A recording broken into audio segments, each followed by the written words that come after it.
The time has come. Now, while we can do a couple of things here in Lavender Town, that's not in our interest right now. We can go in that tower and do some battles, but all of the wild encounters in there are ghosts that we cannot detect. If we want to detect them, we have to get the Sylph Scope, which we get way down into the next city. Please stop. Please stop. Please stop. Please stop, Clefairy. I'm trying to train Nikolai a bit so he can be better in the next gym fight since he does resist grass type after all. But it seems like I can't get him any experience without him getting slapped 5 times in the face.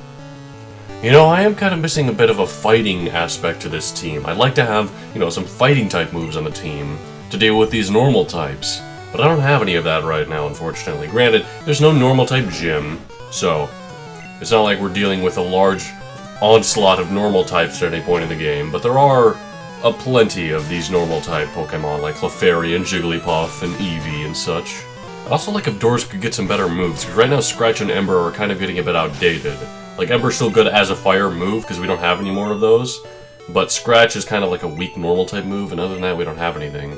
Oh wow, we're seeing Muck already. This is the evolution of Grimer. It's just a pure poison type, but he's actually the fullest evolution of Grimer, so he's pretty strong. We're pretty much completely on par with what the trainers are now. Very low 20s right now in terms of our levels. Well, isn't this just a wall of trainers here? I mean, here's the deal. I don't think I need too much experience with some of my Pokemon, but I might as well do all the battles I can because I'm not going to be catching anything else. Sometimes, if I'm going to be catching other Pokemon and I want to train them up quickly, I could come back here, fight the trainers again that I missed, and they would get a lot more XP than grinding them on wild Pokemon, because wild Pokemon aren't worth a lot of XP. But here, I have my whole team already, so there's no reason to not fight these trainers now, other than, I guess, never fight them at all if they don't think they're worth it. So like I said, we're pretty much even in terms of levels right now, so we could use the battles. Nidorina, this is the evolution of Nidorine female. This evolves into Nidoqueen, using a Moonstone. There's really no reason to use Nidorino or Nidorino at all. As soon as you get a Moonstone, you just evolve them right away. And you do get a Moonstone as soon as you get to Mount Moon in the first floor. I might as well get into this discussion now, seeing as how we're using a lot of Nat King Cole, and there's not much going on other than trainer battles. But I'm gonna go ahead and explain the deal with trade evolutions. So, in this game, Nat King Cole, as well as characters like Haunter into Gengar, Graveler into Golem, which we saw Graveler last episode. We've got Machoke into Machamp. But those 4 Pokemon, which includes Nat King Cole, those 4 Pokemon can only get to their final stage of evolution if they are traded. I hate trade evolution. I'm not going to sugarcoat it. It means getting rid of your Pokemon that you leveled up to 2nd evolution just so you can get a 3rd evolution that's way cooler. It means having to have multiple copies of the game unless you want to trade it to a friend who's probably going to steal it and keep it for himself anyway. I mean, it's so backwards. Like, you want to get the final evolution of your Pokemon because you like your Pokemon. You want to see it grow more. But in order to do that, you have to get rid of your Pokemon. Like, what kind of logic is that? And sure, you can have that Pokemon traded to you so you get the final evolution, but then you don't get to experience it throughout its whole evolution line like you do all the other Pokemon that you've grown to like. There's just nothing I see good about trade evolutions other than encouraging trading, when that's already encouraged, seeing as how not all the Pokemon are in each version of the game. No, you can't get all the starters either, and I'm totally fine with that. It makes the first decision all that more important. Trading is already very much encouraged. There's no need to put this handicap on Pokemon, forcing you to trade them in order to get their final stage. Now you might wonder, why am I using Kadabra if I can't get his final stage without trading him? This is an edited ROM, so that when he reaches a certain level, he'll evolve just like any other normal Pokemon would. I get they also want to do more types of evolution, like they had, you know, using stones, they had leveling up. There are some Pokemon who need to learn moves, I think, in later generations, and there are other conditions they introduced later on too. But come on, you really couldn't do something better than getting rid of your Pokemon just to get it to evolve? It's part of the reason why traded evolutions aren't really some of my favorite Pokemon. Like, I never get the chance to use them in actual copies of the game because I'm not going to trade them away. And this is also what I'm going to be doing for the next generation. I had mentioned how I'm going to be using Kingdra in the next series, and it's the same case with him. He needs to evolve by trading. In fact, he actually has to be holding an item while trading. There's even more stipulations that shouldn't matter. The only time when I think it's totally okay is when you're trading to yourself up a generation. Like, I had a Magneton that I got to be a Magnezone by trading him up a generation. And that makes perfect sense, but there's no way that was the intent from the beginning. The intent from the beginning was to encourage trading.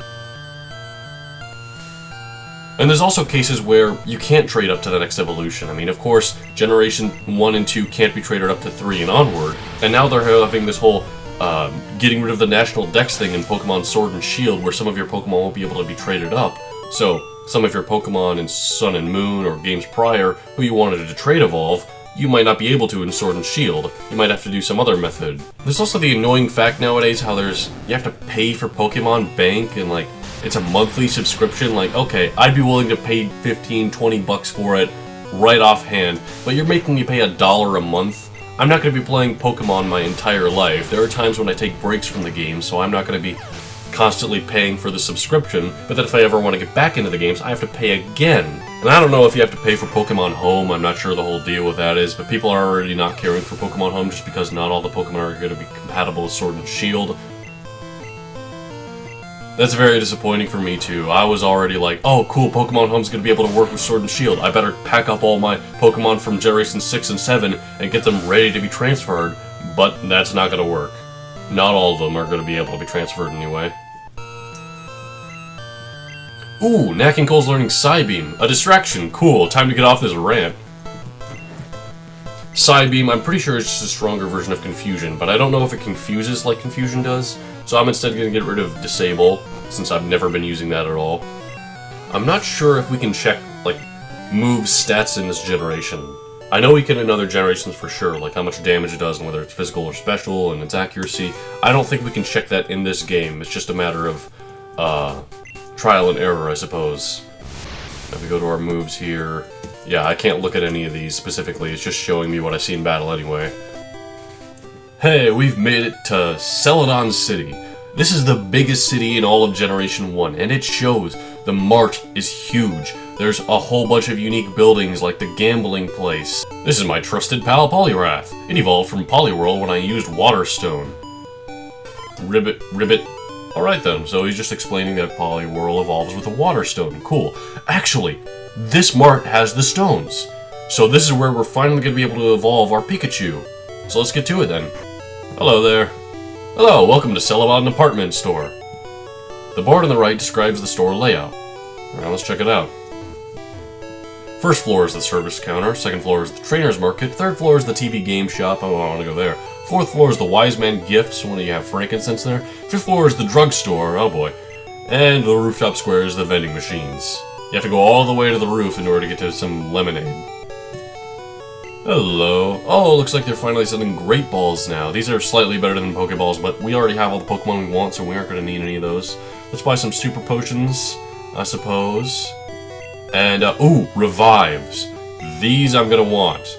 I'm amazed this is the first time I'm able to buy them, but these things here are super useful. It's expensive. That's half our money gone right there, but it's absolutely worth it. I don't really buy repels all that much, so I'm not going to invest in that right now. Oh, looks like we have some TMs to buy, although I'm not sure if they tell me what they are until after I buy them. I'm not sure if any of these are actually worth it. Some of them are more expensive than others, as we can no doubt tell. Probably these more expensive ones are better moves, but I don't know if any of our Pokemon can learn them, so I'm not going to risk buying them. Here we are, Thunderstone, 2,100. That's not too bad. Let's go ahead and buy that. And there's also Waterstone, Leafstone, Firestone. No Moonstone here for some reason. I mean, I suppose you get those plenty early in the game. What do you want from the vending machines? Let's get some water. Fresh water popped out. We cannot buy these in bulk, unfortunately, but these are actually healing items in battle. So, like the fresh water we can use. I believe this heals like 30 HP or something. They're very different amounts of HP than the potions heal. But that might be a bit cheaper, I'm not sure. I'm not sure why lemonade is $350. Where is it? Right here. Thunderstone, use on Artie. Artie, it's finally time for you to evolve. Been waiting for this for a while, but we finally got him to evolve into a Raichu, the same Pokemon that we saw Lieutenant Surge using at his gym.